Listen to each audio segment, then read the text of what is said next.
Mayong adlaw mga anak sa Dios. Usa sa mga pangutana nga maingon ta nga curious question sa daghang mga tao mao kini. Mangumpisal ba ang Santo Papa? Kay alang-alang god siya man ang pinakataas nga leader sa simbahang Katoliko.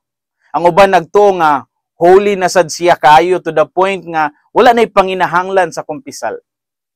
Ang tubag nini mao ang usa ka klaro kayo nga YES. Yes, mangumpisal gyud ang Santo Papa. Ug buhaton kini nila kanunay. Atong sabton kini pinaagi sa tulo ka mahinungdanon nga mga punto. Una, ang Santo Papa dili exempted sa panginahanglan sa kaluoy sa Dios. Bisan pa siya ang leader sa kapin usa ka bilyong Katoliko sa tibuok kalibutan, tawo ra gihapon siya. Makasala, masayop, maluya. Ug sama nato nanginahanglan usab siya og kapasayloan.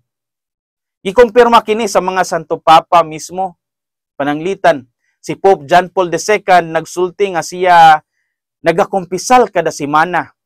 Si Pope Benedict XVI nga bantog sa iyang lalom nga pagampo, regular usab nga nagakumpisal. Ug si Pope Francis in public siya ni kumpisal didto sa Basilika ni San Pedro sa usa ka penitential service ug nakuhaan pagani to siya og mga hulagway.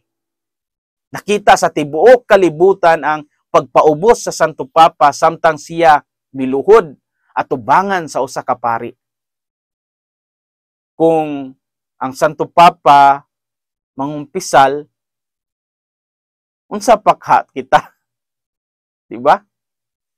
Ikaduha, ang pagkumpisal sa Santo Papa, nagapahinumdum kanato nga nobody is above the sacraments. Ang mga sakramento gasa ni Kristo. Ug bisan ang Santo Papa kinahanglan pod nga mudawat niini isip usa ka matinumanong Katoliko. Ang kumpisal dili lang pagpanghinlo sa sala. Kini usa ka paagi sa pagduol sangpit sa kaluoy sa Ginoo. Naghatag pud ni og kusog o giya sa atong Kristohanong panaw. Kung ang Santo Papa muduol sa kumpisalan, siya dili lang usa ka mangumpisalay, siya usa ka ehemplo. Naggatudlo siya kanato sa leadership by example nga puno sa pagpaubos. Ikatulo, ang kumpisal sa Santo Papa dili lang personal nga buhat. Usa kini ka importanteng mensahe para sa simbahan o sa kalibutan. Sa panahon nga ang uban mahadlok o maulaw mangumpisal o nangutana pa kung kinahanglan pa ba ni, ang Santo Papa naguna sa pagpakita nato nga kini angay. Si Pope Francis kaniadto mingon, the confessional is not a torture chamber, but the place in which the Lord's mercy motivates us to do better.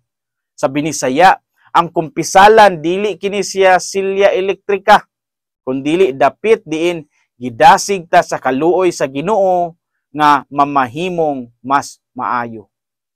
Pinaagi sa iyang pagkumpisal, ipakita sa Santo Papa nga ang pagkamaayo nga Katoliko dili mahitungod sa pagka-perpekto apan sa pagpaubos o sa pagpangayo sa grasya sa Dios.